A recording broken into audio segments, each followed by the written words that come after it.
friends, welcome back to the Lightford house. Today I am making my version of chicken cordon bleu.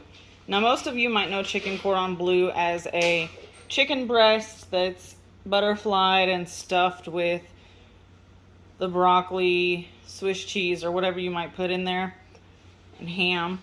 But we're making this, it's kind of like a deconstructed chicken cordon bleu.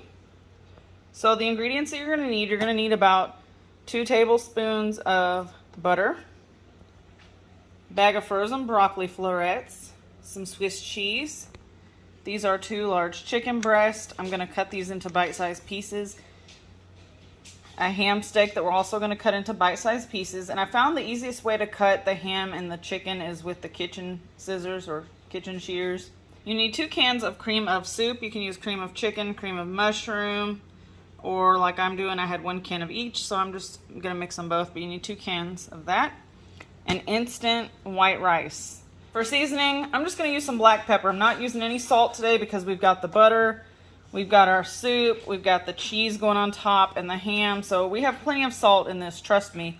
If you need any salt at the end, you can always add some to your plate, but I'm not gonna add any into the meal as I'm cooking.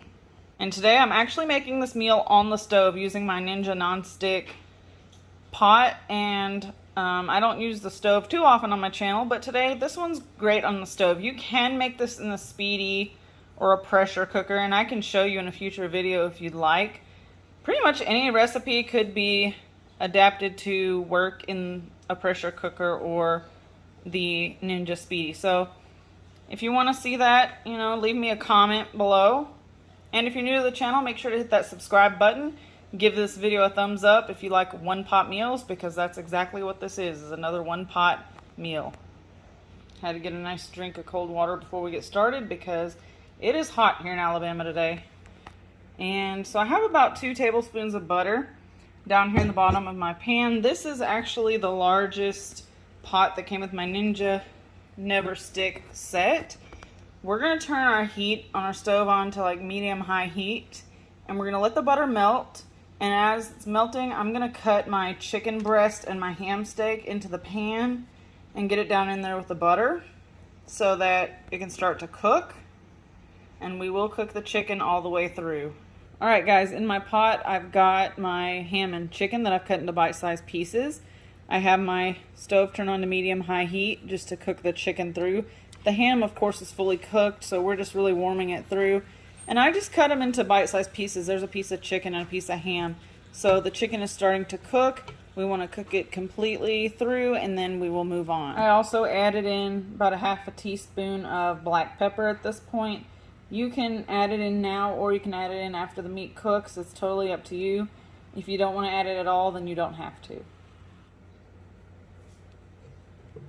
As this is cooking, I just want to let you all know that I do take your comments to heart. You know, of course, if someone's being just rude, then of course I don't take that too personally. I mean, I've worked in customer service for a long time, so I know, you know, not to take anything personally. Plus, I did 8 years in the Army, so I have pretty thick skin as far as that goes. But I do take your comments to heart. You know, if I offended someone, because I do say the word guys a lot, it's not to offend anyone. I'm here in Alabama.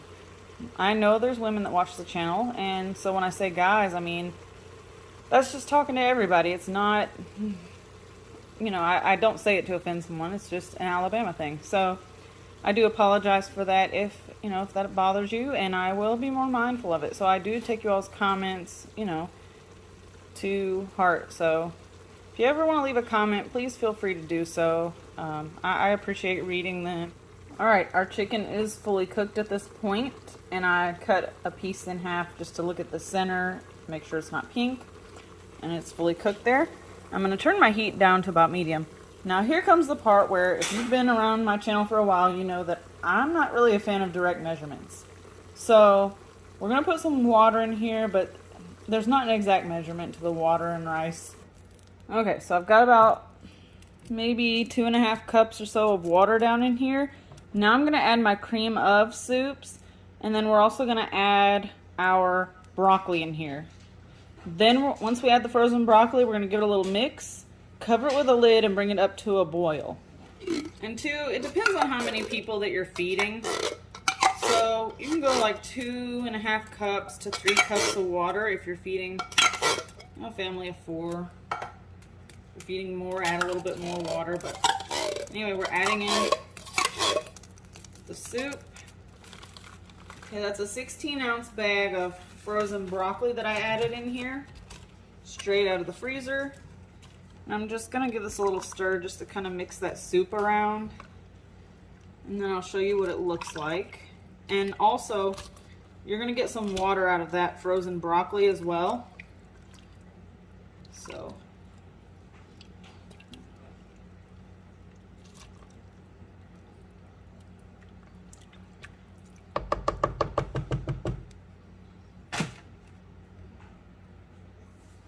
Okay, so this is what we're looking like. All right, I've got my lid on, and so now we're just waiting for it to come up to a boil. Once it's at a boil, we're just gonna add some minute rice, and I don't have a measurement for the rice. You know, once you make minute rice for so long, you kind of can feel, you know, how much rice you need to add with the liquid, so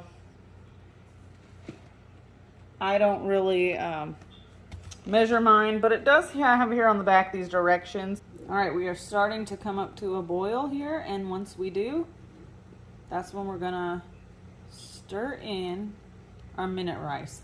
You want to use instant rice or minute rice for this dish. You don't want to use like a long grain or anything like that. All right, we're bubbling here, which means we're gonna go ahead and get this rice in here. And for me, like I said, I don't measure it. I just kind of feel in the pot with my spoon. I went and got a clean spoon. And I just kind of dump some in and stir it around. And if it feels like it's thick enough, then I stop. Or if I feel like I need to add some more, then I'll add more. Because what we want it to do is absorb all this water.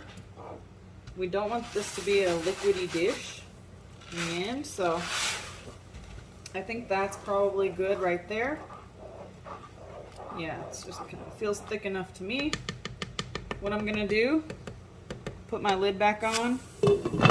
We're just gonna turn the heat off and remove it from the burner. It's gotta sit for 5 minutes covered off the heat.